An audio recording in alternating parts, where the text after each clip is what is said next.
Welcome back to the Rose Garden Report podcast. I'm Sean Highkin, the author of the Rose Garden Report newsletter, which you can subscribe to at rosegardenreport.com. You can get the podcast, as always, on the Odyssey app as well as YouTube. Make sure you're subscribed on YouTube. Even if you're not watching it on YouTube, subscribing helps me.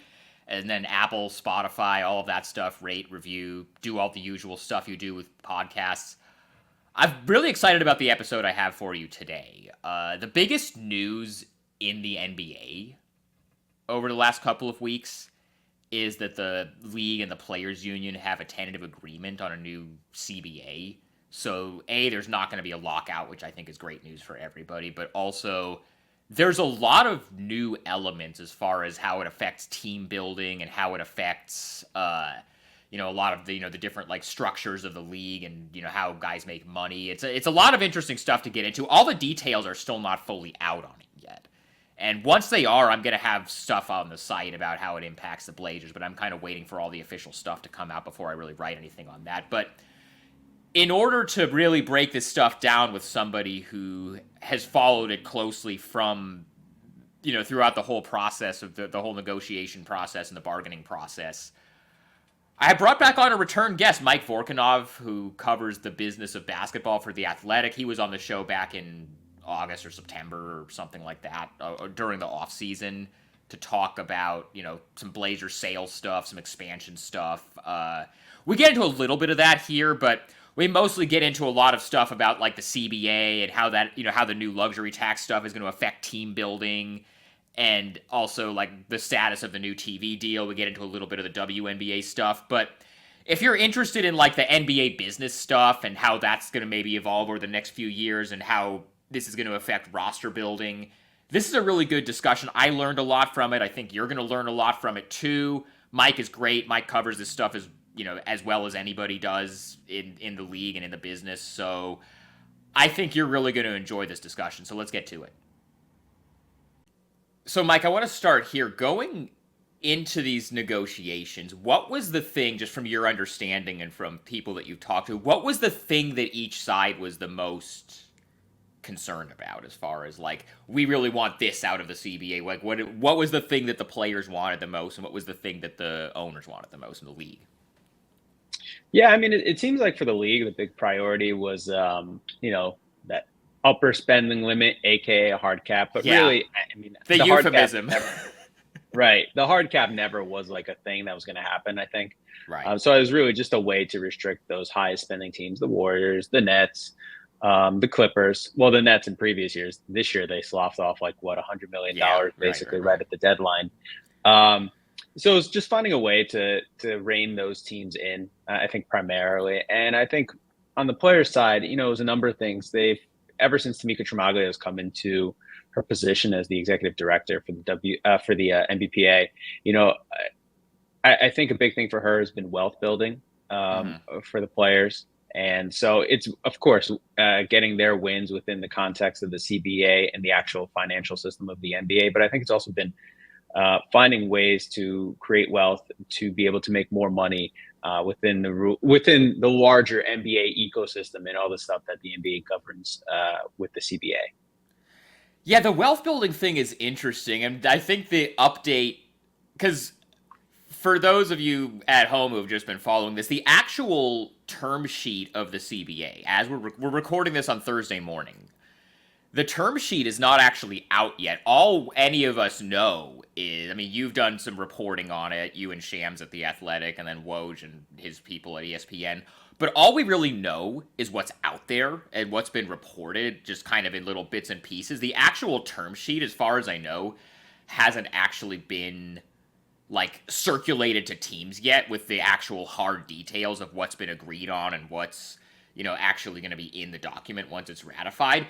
But the thing that I think got the most attention, just based on what I saw on Twitter, when you bring up the wealth building thing, was the idea that NBA players are now allowed to, quote unquote, invest in NBA teams and WNBA teams. And when that detail first came out, people were like, wait, what the hell? Like, how's that going to work? But I mean, it seems pretty straightforward that basically the players are going to be able to invest in this hedge fund or this private equity fund that then invest in teams, so it's like more of a passive investment. The part of that update that I'm still a little confused about, and I'm wondering if you have a little bit of clarity on how this is actually going to work. That, like, the passive investment in teams, like that part seems pretty straightforward. The players are allowed to invest in cannabis companies part is also pretty straightforward, since it's like mostly legal in a lot of places. To me, that's no different than like CJ McCollum owning a vineyard. But players being allowed to invest and do endorsement deals in sports betting companies, that's the part to me that I'm still trying to figure out. Like, how are you going to be able to do that without it getting messy and avoiding conflicts and making sure everybody knows that everything is above board? Do you know anything about that and how that's going to actually work? Well, I think it's going to be a situation where players can, again, endorse Sportsbook X. They're not paying me, so I'm not naming names. Sure. And then, they can endorse a Sportsbook X as they do, any other company that they endorse, right? Like, be a sponsor for that. And they can take an equity stake. And I think, we've seen this on the team side and the NBA side too, right? Like, they have partnership deals with sports books. Pretty much as soon as mobile sports betting is legalized in the state, you see them working with a team or having signage in an arena, right? Like, and so we've seen it happen on the league and the team side, and now we see it on the player side. I don't think that'll be an issue in terms of like the integrity of the game, that type of stuff. I think there's a lot more money to be made if you kind of just think about it. Realistically, there's a lot more money to be made for a player with his NBA salary than there is whatever the possible equity stake probably is in the sports book, especially with how much salaries have risen over the last decade and how much they'll continue to rise. And, I think the same thing would apply, right? Like, for a team, if they get into business with a sports book, just as it would for an individual player. And so that's how I think it's going to work. Obviously we'll see the details, right? Like, the term sheet should be out, I think, sometime soon. We'll see the details as they're actually then written into the CBA, right? Like, there's a term sheet, then there's the actual CBA that's going to be written, which is going to be like 50 billion times longer. Yeah. And so we'll see how everything is written in the final document. But I think that's primarily how it's going to work. So you have an investment stake. You're not, even when you're a sponsor, you're not going to be out, you're not going to see a player like tweeting a video saying, hey, here's my 3 best bets today. Right. Like we see, it's going to be like, hey, use this sports book if you're thinking about losing some money today. I think that's probably how it's going to go. But if a player is like an investor in, or not even an investor, but like doing an endorsement deal with, I'm allowed to, I'm not getting paid by any of these companies either, but like, just for the sake of example, the one that's legal so sports betting's legal in Oregon, but DraftKings has an exclusive agreement with the state. So DraftKings is the only one that legally in Portland, like, can do business. Let's say a player has, an endorsement deal with DraftKings where they're doing, just doing an ad for DraftKings, like you said. Mm-hmm. Can DraftKings then have props about that player's over under? Like, I feel like there would have to be some kind of. No, that's an interesting question. I don't know. I don't know. And maybe that's something that that they've negotiated and will be hashed out when the CBA does come out. It is an interesting question, right? Like, what happens if you have over-unders and all that type of stuff? I mean, I would say even if they do have over-unders, right, it doesn't actually impact the player, right, so to speak, right? Like, it's not as if, I assume, and I think this would probably be preempted by the CBA because, again, players still can't gamble, right? Right. I assume that, like, it's not like, hey, if the majority of the handle is on the over, and you get to the under, we'll give you X% of that handle. Like, that, it's not going to work like that, right? Like, there still will not be an incentive structure in place to incentivize the player to actually care about what those numbers are. The thing that worries me, I totally agree that, like, they're gonna do everything they can to make sure that it's above board and that there's no actual conflicts there. The part of that worries me a little bit is just what the public perception of it is going to be, because we just saw a couple weeks ago Bradley Beal and some fan got into it, and now the details are coming out that the origin of that little altercation that they had was the player, or was the fan being mad that they lost some money on some bet that Bradley beat. Like, if a player has some sort of, business arrangement with the sports book, like, isn't that just going to lead to, even if there's not actually anything shady going on or any, and everything is totally legit and everything is above board and all that, isn't that just going to increase the perception publicly? Like if, the next time, because this is going to keep happening. Like, that's like some fan, like, you see it all the time, like on Instagram, like a player will post a picture and fans will comment like, hey, it cost me X money on my parlay. Isn't that just going to increase like the public perception that like, that like this is, even if it's not actually going on, isn't like, I kind of worry about the optics of it is all. Yeah, I think the optics thing is legit. I can see the concern about that. And I think the more the leagues like lean into sports betting, the more now that you're going to see teams, players like lean into it, the more there's a chance that this all gets to be really noxious, right?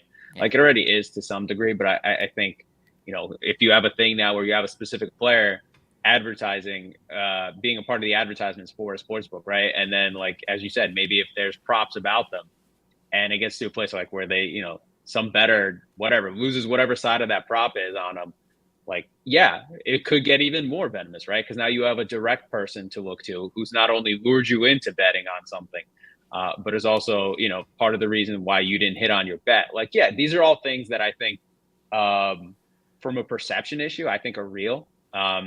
Obviously, the league and the players have decided that the financial benefit of that outweighs the optics of this whole situation. That's their choice. We'll see how it works out for everybody in the long run, right? Yeah, the part of this that I feel like a lot of that stuff, and we're gonna get to the actual basketball and like team building stuff in a second. I just kind of, since you brought up that was like the biggest issue for the players, that was something I wanted to just kind of unwind a little bit.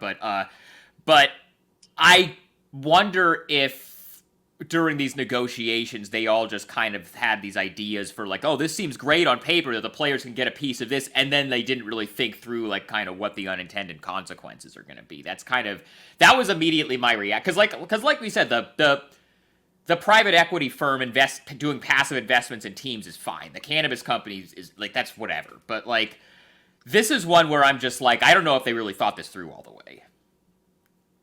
I'm sure they thought it through. Like, there's always unintended consequences to a lot of these things, right? Like, if they knew they were going to be, they would probably be intended consequences, right? Right. There's just some things that come up that probably were not, considered before, or at least like just changes in behavior that were not predictable or something like that.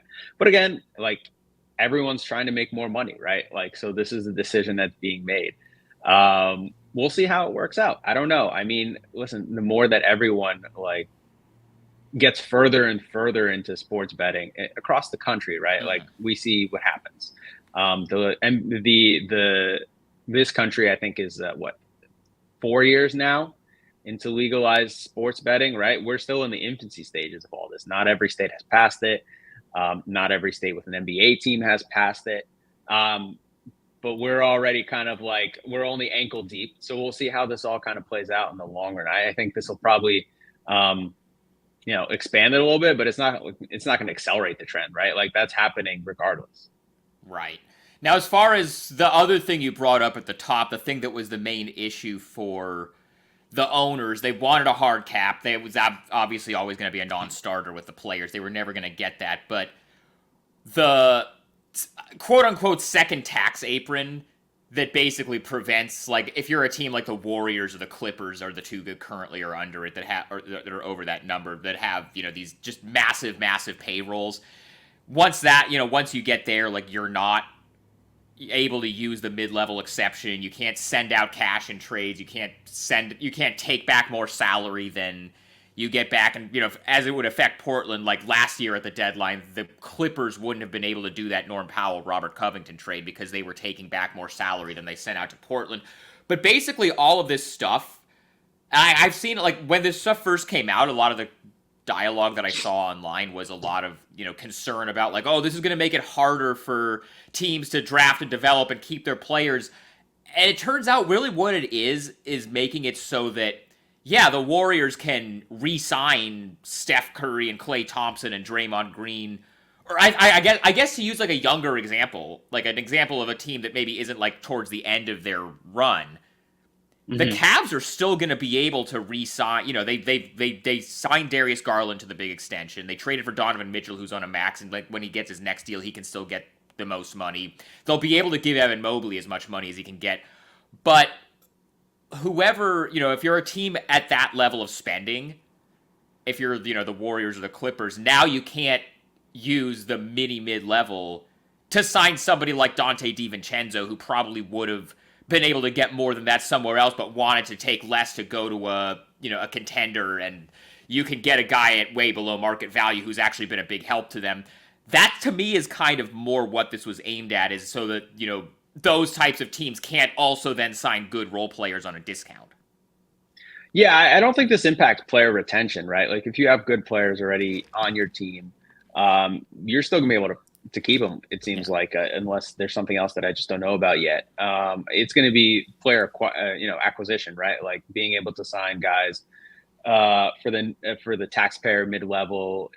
Being able to trade for players on larger salary slots, right? Like now it seems like it has to be 1-to-1 if you are above that second apron. But I think if you're a team that's like got four, like you said, the Cavs, like you have those four guys and you want to go over the apron, the second apron to keep them, you're gonna be able to keep them. I think it puts a premium on the draft now for those types of teams, and I wonder like what the impact is going to be on team behavior, because now the draft might be really one of your few pathways to get those kind of cheap players, right? That you need to fill out the roster and still be able to play and be productive if you've got a bunch of either max guys or near max salaries on there. So yeah, maybe in future years, like a team like the Warriors doesn't sign Dante DiVincenzo. I don't know if it really matters if they can't sign anyone in the buyout market. Usually those are just not really impact players altogether. Really not. And I wonder how much this will, impact team behavior for those types of teams anyway, because, like I assume if that's what you have to spend and you're willing to spend that kind of money to keep your potential title contending teams together, you're still going to do it and try to work within the new parameters. Yeah, and what you bring up actually just had something pop into my head. I wonder if, because you've seen the last few times one of these quote-unquote blockbuster trades has happened, whether it's the Suns trading for Kevin Durant at the deadline, or over the summer, the Rudy Gobert, Donovan Mitchell trades, and then to a lesser extent, the DeJounte Murray trade with Atlanta.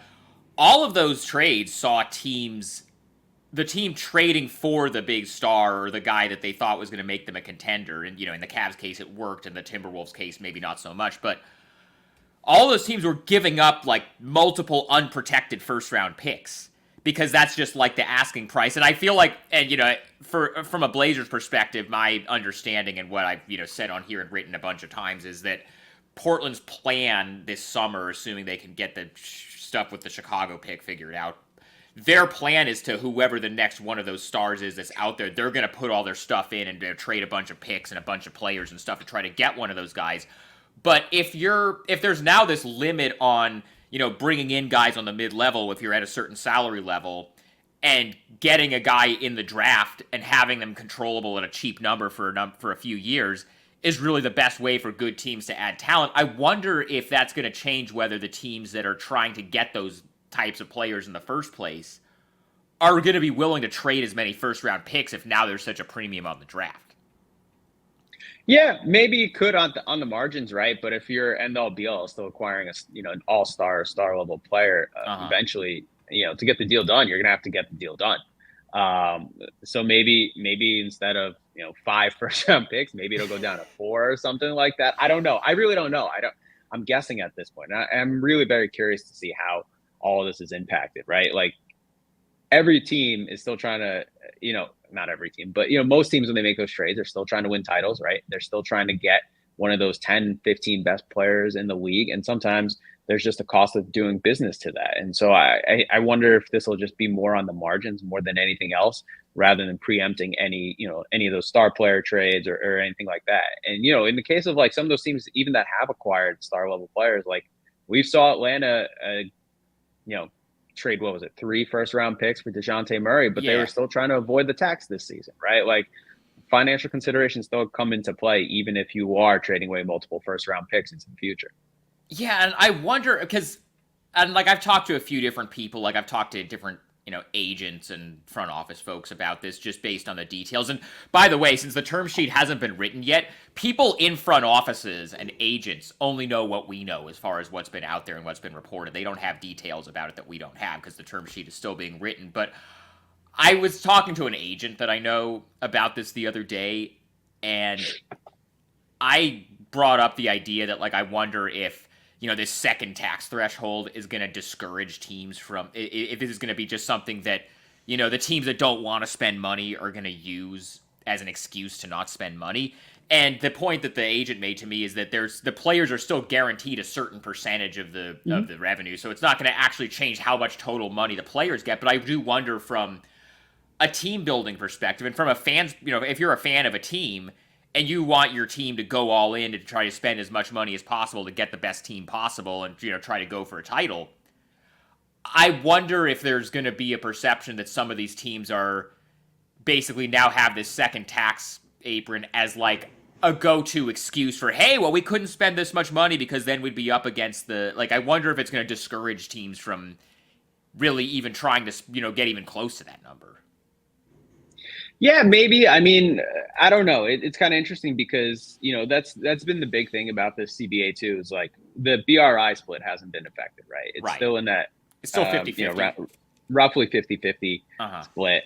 And so really the things that the league were pushing for, even if, like hypothetically, even if they got their upper spending limit, it wasn't at the cost of the BRI, right? Like the players were still getting their percentage. And here the players are still getting their percentage. Really, this is an attempt to curb the actions of their most, highest spending owners and teams, right? This is almost internecine for the owners in the way that the CBA has come out, rather than kind of against the players as we've seen in past years. And so it'll, I don't know. It might be that like maybe some teams want to use the second apron as an excuse and say, we don't want to go there because it'll limit what we can do in terms of team building.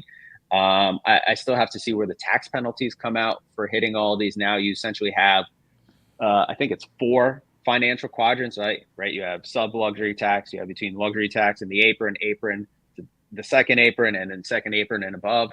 So we'll see what the tax penalties look like on all of those.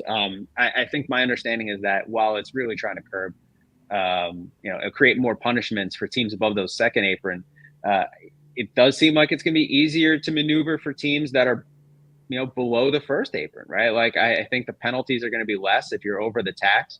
So it's not as punitive. So maybe it'll kind of allow more teams to go into the tax every year as well. And so, maybe that brings up fewer excuses now for an owner who says, or for a GM who says, hey, we don't go into the tax. Well, it's not as painful anymore for you to go into the tax. So why didn't you make that kind of trade or free agency acquisition, right? So we'll see. The hardest thing for all this is we have to see what like the entire CBA is, right? Right. Because these things do work all as part of a system rather than just isolated rules out there in a vacuum. What do you know about how this stuff is going to be phased in? There's been some reporting out there that the second apron and the penalties for it it's not gonna be suddenly this year once the CBA goes into effect in July. Suddenly all these rules are just in place. It sounds like it's gonna be eased in. It's like over the course of multiple years. Do you know anything about how that's gonna work or how gradual that is or when certain things are gonna go into effect, or is that still just not out there yet? Yeah, I think what's been reported is out there, obviously, and I don't think it's going to happen immediately. That would be unfair to teams that have been working under one CBA and planning for this summer under one CBA, and then like 3 months before, you're like, hey, we're changing the rules on you, right? I think some harsher tax penalties will take into effect in 2025. We're going to have cap smoothing when the next TV rights deal comes in 2025. So we're not going to have the same big spike like we saw in 2016. But yeah, this is all going to be gradual and give teams time to be able to plan for all these and change paths, right? Especially if you are trying to, kind of punish teams that are like above that second apron, you at least have to give them a chance to get out of there potentially if they want to. So we'll see how all this works out, but I think it's not going to be all immediate, all on July 1. Where do you land on the midseason tournament? Yeah. Yeah, that's kind of my reaction to it also. Like, I'm willing to give it a shot. I don't think it's like I don't think it's like this I understand why like Adam Silver is pushing for it because it's an extra thing to sell to whichever partner as far as like broadcast rights and stuff. I get it, and I get the idea that it's like a thing to get people to care about the regular season. I wonder how much people are going to care about it. And by people I mean fans. Like, if let's say a team like, I don't know, like, because the thing is going to be in December. Portland was still doing pretty well in December before their season went sideways. Let's say Portland were to win the midseason tournament, and they got this trophy, and Damian Lillard got like MVP of the Adam Silver, presented by DraftKings midseason cup or whatever. And then they're celebrating it. They're even like hanging a banner, and then like the greater discourse is, oh, this is just another thing that they did that's not a Larry O'Brien trophy. That's the only thing. Like, I feel like we're still like, for like the greater, like, what's going to get talked about among fans and what's going to get talked about on debate shows. I feel like this is still something that people aren't going to view as legitimate. And if you're a player, some of the younger players who are maybe on their first contract or are on like two-way contracts, that $500,000 per player cash bonus for the winner, that's pretty significant. But, like, LeBron doesn't need that money. LeBron's not going to get up for this when he could be saving his body for the actual playoffs. That's kind of where I come down on it. Like, I don't think it's a bad idea, and I think it could be kind of cool in practice. But I just wonder how much people are going to care about it. Yeah, that's going to be kind of the interest for me too. Is like, who's the crowd for this? I think it could obviously like create some more premium NBA watching nights, and say for the Final Four and the final, right? Create some more interest around then. In terms of the financials, right? Like, if you're a rookie, if you're early in your career, if you haven't made a lot of money, $500,000 is a lot of money. So you see the incentive for them, and I think at some point, like, even if it's not like a playoff game, I think even the stars will really get interested, just be able to like play in a very competitive game early in the season. I think that'll play out. Like, obviously the model for this is something along the lines of what we see in European soccer. Yeah. I think the difference is in European soccer, when you have these, tournaments that play over the course of the year, you're playing teams that usually don't play. Here, it's the same thing, the same 30 teams that the NBA teams always play. And in the future, that could change. We heard Adam Silver say that at the All-Star Game press conference last month, February, 2 months ago, where he said maybe we could see some European teams get into the fray years down the line, and we'll see if that's actually the case, right? To make it a more international model, and that would be pretty cool. But for now, we'll see how it plays out. I thought the play-in tournament actually turned out like really great. I was maybe a little skeptical at first, but I think the product has been awesome. And maybe they have ways to tweak this. And maybe it's just, as you said, my theory is that this is just another kind of package that you can sell off to a third rights bidder and create a way in for streaming to potentially get some, get a rights package early on, especially if it goes in and starts next season, but ahead of the next TV rights deal.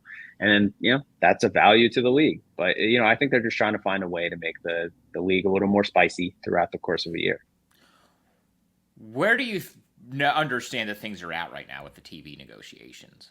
Do you know anything about like where that's at, or when that might get done? Who's going to be in the mix outside of just ESPN and Turner? What's going on with that right now? I don't think there's much there yet. I'll have something. I'm planning to write something on it in the next week or so or whatever. Okay. But I think it's still early days on those things. They just got through the CBA, so now I think the NBA is going to move on to the TV deal stuff. Right? They have to.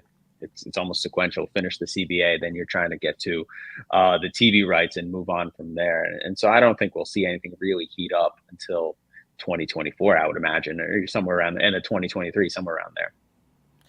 And we still think that do you think ESPN and Turner are both going to stay in the mix, or they're both going to stay in the in business with the NBA? Because you hear all these like like there's all these like rumor, like the CEO of Turner or of Turner Sports said like, oh, we don't need the NBA right after they signed Shaq and Charles Barkley and all the inside guys to 10-year extensions. So I don't know how much I buy that. ESPN is cutting costs across the board. Like, how much do you like?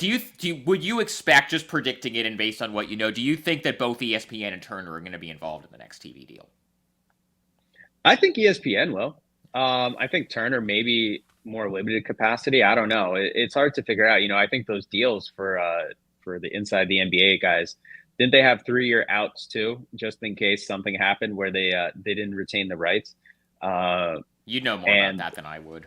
I believe that was a report that was out there. But yeah, I think ESPN will. I think they're just like a vital league partner, and obviously that provides a level of visibility that Turner doesn't and can't match just because of their business, right? I'm curious to see where all the bidders will be. I mean, some of it is just public posturing at this point, right? But having listened to or read through a number of transcripts for the Warner Brothers Discovery media calls and all their stuff, like they have been serious about trying to throttle costs. They had a lot of cost and debt that they ate up once the merger happened. And so I think they're trying to work through that. And so I think there's just maybe less appetite, it seems like, from everything that they've said, for going in on like a super premium, very expensive type of package. But we'll see what it all works out, right? We still have a year and a half until the new deal kicks in, and it'll be very interesting. It'll be very interesting to see what the final package looks like and how we're all going to have to watch the NBA in a year and a half. And that's would be, if Turner decides to not completely cut their ties but scale back on it, like maybe only have the Thursday package and not also have the Tuesday, and maybe they have a little bit of a lesser playoff package. That would be where one of these streaming partners, whether it's Apple or Amazon or Hulu or whatever the case may be, that's where one of these other ones comes in, right? Probably to recoup some of that money if you're the league. Like maybe you take a little bit of less of a package from Turner, but then Amazon, the Amazon midseason tournament, and then Amazon gets one game a week like they do with Thursday Night Football now, or Apple does with their baseball broadcast. I also wonder if there was all this publicity earlier in the like at the beginning of the season that the NBA completely cut the price in half for the League Pass subscription. And immediately alarm bells kind of went off in my head about that being, they want to get the total number of League Pass subscribers up so that then they can go to Apple or Amazon or whoever and say, hey, we have this number of subscribers, you should give us this much money. Yeah, I mean, maybe, but I think probably like what they're trying to do, I think maybe it was less about doing that. I think it was more so kind of creating a place in the NBA watching ecosystem for the NBA ID app too, right? That rolled out in September or October, and that's a thing that the NBA is really trying to make happen, as like a home for its digital content and its digital video that I think you can watch games through there and highlights and all of that type of stuff. And I think they're just trying to put those things to work in tandem with one another. Like I doubt we'll see like an NBA thing, NBA version of what the MLS did, right? Going all in on Apple TV. And I think like whatever the NBA does with the next media rights deal, I don't think they're wedded to just like maintaining the same type of TV windows that they have now. I think they'll probably try to get creative in terms of who they can pull in, and also what opportunities those new partners would have. I don't see Turner getting completely out of the business of being in business with the NBA, if only because Turner runs NBA TV.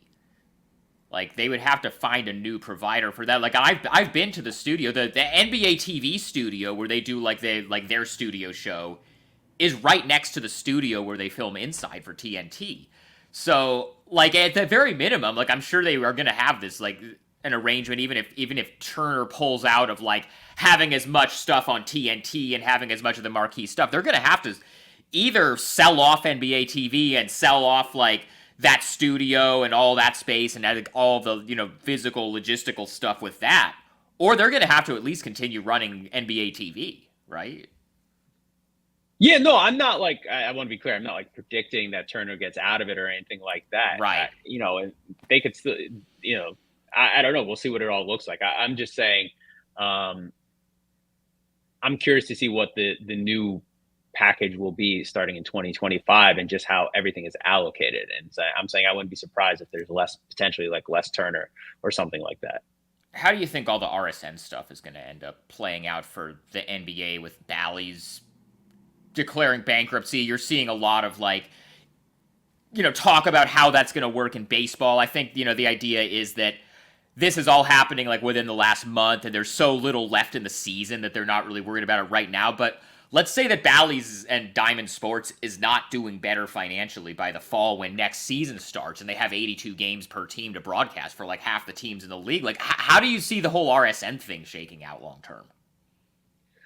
Yeah, that's a mess. It's hard to predict at this point. I mean, right now, the NBA seems pretty confident that they'll still get their payments from Diamond. Obviously, like you said, the end of this year's, there's not much left. I think local TV also gets first round coverage too if those teams make the playoffs. And so I think they've been obviously in negotiations with Diamond about not only the payments owed to them this year, but any potential renegotiations and ways so that all the teams can still get payments from Diamond going forward. It's in bankruptcy court now. There is the chance that this all kind of gets derailed, and that I'm not an expert on bankruptcy court yet, and hopefully I'll get there one day. But you have to almost structure who gets paid out when and in what order, and all these types of things, and renegotiate contracts potentially so that the company can become solvent and all these types of things. But I think the NBA is trying to also prepare for a post RSN future. Almost independent of whether and how this Diamond thing works out. And so I think that more teams will try to get some kind of streaming option in market. You saw that already at least here in New York where I am. You see MSG Plus and Yes Networks direct to consumer products all get launched recently. Clippers too. So the Clippers obviously in LA. Aside from even the RSNs that are having financial issues, right, there's also just a bunch of markets where it's really hard to watch your team on TV, period, right? At least in New York, MSG was on Comcast for the last 2 seasons. In Denver, I think a majority of the market has been unable to watch the Nuggets for 4 seasons now. That's crazy. Here in Portland, it's an issue too. Yeah. But since they're in year 2 of this Root Sports deal where you can get it on Comcast, you can get it on DirecTV, you can get it on Dish. I think they just added Spectrum. I saw a tweet about that the other day. So for cable, if you have cable, you can still get it pretty much. But for more and more people are cutting cable, and as of right now, the only streaming platform that Root is on is Fubo. If you have YouTube TV or you have Hulu or you have one of the other major streaming platforms, and this is something that the Blazers have nothing to do with because they don't own Root Sports. They basically just license their games out to Root Sports, and Root does whatever deals they do with whatever providers they do it with. But here's another wrinkle that I just thought, I had thought about this before, but it just popped into my head while we were talking about this. It seems like as much as Adam Silver has talked in the past about we're not completely wedded to an 82 game season, and that's been talked about as maybe you cut the number of games, you cut it from either maybe 82 to 72 or 82 to 70 to either make the regular season quote unquote matter more, or reduce back-to-backs, or reduce load management, or any of that. And the pushback has always been players don't want to give up game checks, owners don't want to give up gate receipts. I wonder if there's really going to be a post-RSN world in 5 to 10 years, if that model is going away. It seems to me, and you would know more about this than I would, you've studied this more than I have, but it seems to me a lot of why they are still on that 82-game season is because their contracts with these RSNs and these local TV providers require them to deliver a certain number of games. I remember during COVID when they were negotiating the bubble and whether they were going to go straight to the playoffs or to have the seeding games, there was a number of games that every team needed to get to in the regular season in order to satisfy the RSN requirements. I wonder if RSNs go away and that part of we have to have this much inventory of games, I wonder if that were to happen, that would make it more of a feasible thing for the league to actually change what the schedule looks like and cut the number of games if there's not also like we have to deliver this many games to the local TV networks, and if that wasn't like a factor to consider. Well, I mean, like they also have to deliver games to, their national partners Right. over the course of a year too, right? So that would be fewer games that they can deliver there, fewer games that you could potentially deliver to a streamer. That's fewer gates, right? Those are also pretty still valuable. And I think if RSNs go down, even if the contracts get renegotiated, like I think the future is that you're just going to be making less proportionally from your RSNs than you do from your national media rights, from marketing sponsorships with sports books, from all of these places, that maybe just the importance of the RSNs is dwindling already. So if they really needed to find a way or wanted to get down to, let's say 72 games, like I don't think the RSNs would be the reason to do it. You've heard Adam Silver kind of talk about it in the last few years too, about fiddling around with the length of the season. But when he did it, he talked about it in context of, I think if I remember correctly, in context of how it would help their national TV media rights, less so than any concern about how it impact their RSN contract and all that type of stuff. And so I don't think that would be a reason to, if they needed to, like, shorten the season. I think there's a lot of things that go into play for that.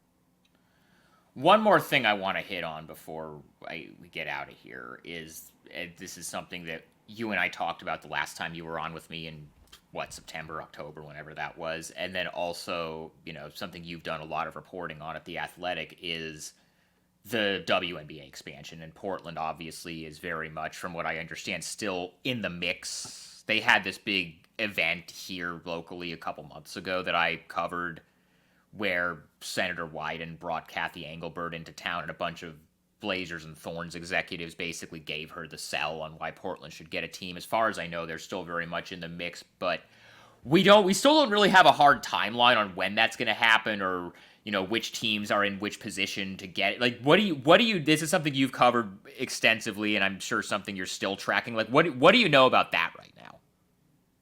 Yeah, I think the W is still looking, right. I haven't heard anything strong or definitive in the last few months. I've gotten derailed admittedly by like CBA stuff and some other things.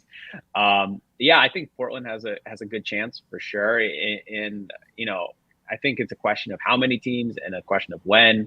I know W, I think, probably wants to increase its schedule too. They have a season high 40 games, I think, for the 2023 season, and I wouldn't be surprised if they try to keep increasing that. Nearby, the Seattle Storm just went for $151 million valuation.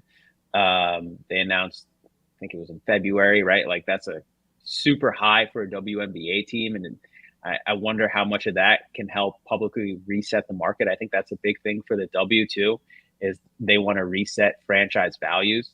I think that goes into its expansion process, is that when they do have these new teams, that they come in at the right number. They want to make sure that W teams are valued more than they have been in the past few years. I think there's a reason why when you've had WNBA team sales over the last like half decade, you haven't heard a number attached to it, right? It's not like the same thing as the NBA, where the Suns sell for $4 billion and there's a press release saying the Suns have sold at a valuation of $4 billion. It's completely different and much more opaque in the W. And so I think that's kind of where they're at. They're trying to change almost the financial ecosystem of the entire league, change the valuations of WNBA teams, along with trying to figure out which city should get it. And so I'm very curious, like, where it all ends up. I think Portland is a great candidate for a city, and yeah, I don't know. We'll see where it goes. The Kathy Engelbert told me and Chantel Jennings back, I think it was last June, that she thought they would have a team named, or 1 to 2 teams, expansion teams named by the end of the season, if not the end of 2022, and here we are. And we don't, as far as the NBA goes, we think order of operations. They got the CBA done. They get the TV deal done by 25, and then we think 26 or 27 is when they look at Seattle and Vegas as the next teams. Is that kind of where that's at still? Yeah, I don't know the timeline on all that, like the actual timeline. You're right in that, like, they have said CBA, media rights, and then they'll move on to talking about expansion. I don't know what years that would be. I don't know what years they are eyeing. I think for sure Vegas and Seattle look like the prohibitive favorites, but they're really pushing this Mexico City thing.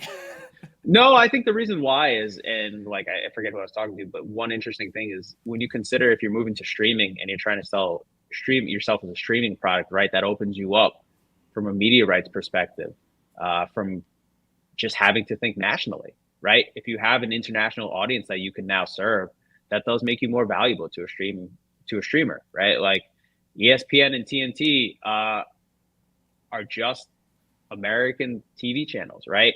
That's where their money comes from. But if you're going to a streamer, they have the entire world as a potential audience, and that can be the value of an international city like Mexico City to the NBA. And that would be a big check mark in their column, I think, for why they would deserve a team. Now, I'm not saying that's like happening at all, but I'm just saying, like, I understand the argument for Mexico City or for any other potential expansion to outside of America.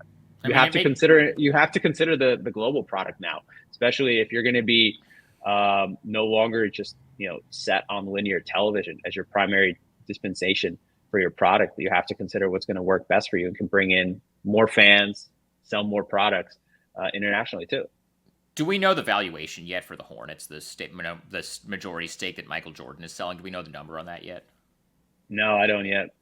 Okay. If you do, let me know. No, I don't, because I've been tracking that very closely. Obviously, the Suns going for 4 completely reset the market in the same way that when the Clippers went for 2 in 2014, that was that blew everybody out of the water at the time when Steve Ballmer paid that. Obviously, I'm tracking this stuff now because I think Charlotte is a little bit closer to Portland as far as what their price might be versus what the Blazers' price is ultimately going to be whenever the Vulcans end up deciding to sell. So that's something I'm tracking. Part of me feels like, and I don't know anything concrete about when the Blazers sale is going to happen. I think there's actually a chance it happens this year, but that's just based on, secondhand stuff that I've heard. That's not hard reporting or anything, but it seems like the thing everybody was waiting on was for the Suns to reset the market and go for whatever they went for after the whole Robert Sarver scandal happened. And now that they set the market at 4, then I think some of these other teams like the Blazers and the Hornets that are maybe smaller market teams might come in closer to 3 or a little over 3. And that's going to be the number now. Is that kind of the sense you've gotten, is that 3, like the Jazz and the Timberwolves went for 1.5, 1.6 each. Do you think 2 is kind of the baseline now that the Suns have gone for 4? Well, I don't know. It's a baseline. I mean, part of it too is minority shares being sold versus majority shares being sold. We saw the Bucks. We saw Mark Lazary sell his share of the team, right, to Jimmy Haslam, and I think that was reported as $3.5 billion valuation. That's a pretty big number for a team like Milwaukee, right? Like Phoenix is in I think the 8th largest market in the U.S. Milwaukee is obviously much, much smaller, and that percentage stake is, I think, I heard that Mark Lazary has roughly 25 to 30%. So that's even a smaller share without perhaps the guaranteed control that Matt Ishbia got. So I don't know that that there's a baseline to these things now. They're all kind of market dependent too. How far away you are from a New York City or an LA or San Francisco or Miami or something like that. What real estate is attached to your team that the franchise owns. All that stuff goes into play for how much these teams go for. It's more than just, I think, okay, team plus city. It's also team plus city plus do you own your building? Do you own the land around your building? Right. Right.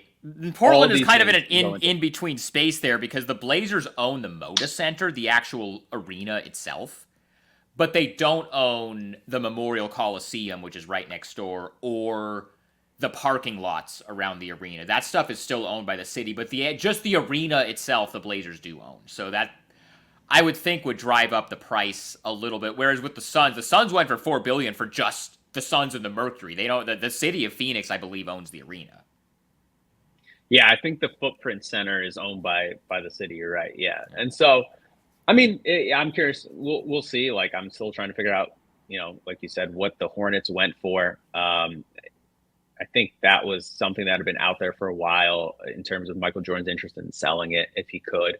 And so you had 3 sales this past season of NBA teams, right?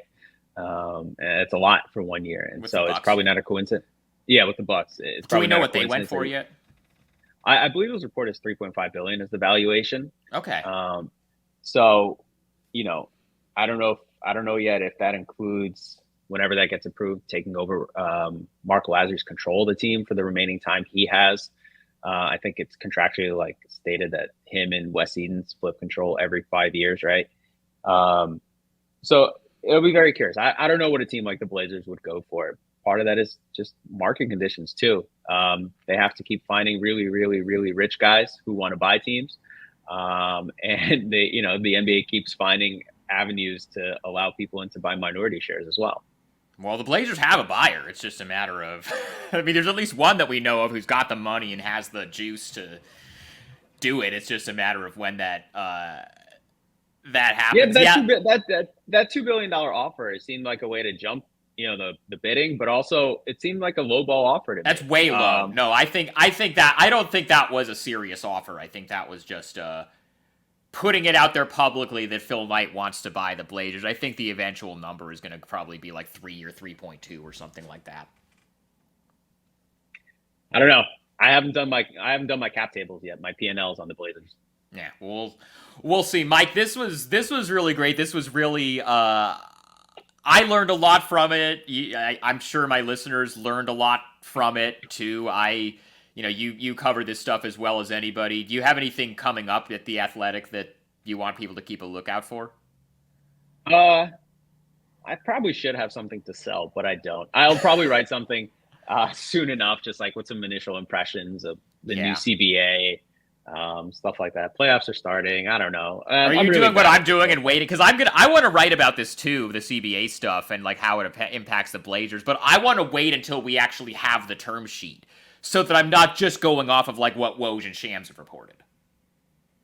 Yeah, I mean, I'm also trying to just you hear some things, you want to nail it down before you're writing about it, see if what you hear is accurate, and if not, obviously don't write about it. So it's also that, and just really trying to get a sense of the whole thing. It's you want to make sure that all the different things that you hear, and just even the stuff that's been reported about the CBA, you have a full understanding of how the system's going to work, right? Yeah, cool. Well, Mike, thanks a lot for doing this again. Yeah, of course. Thanks for having me, Sean.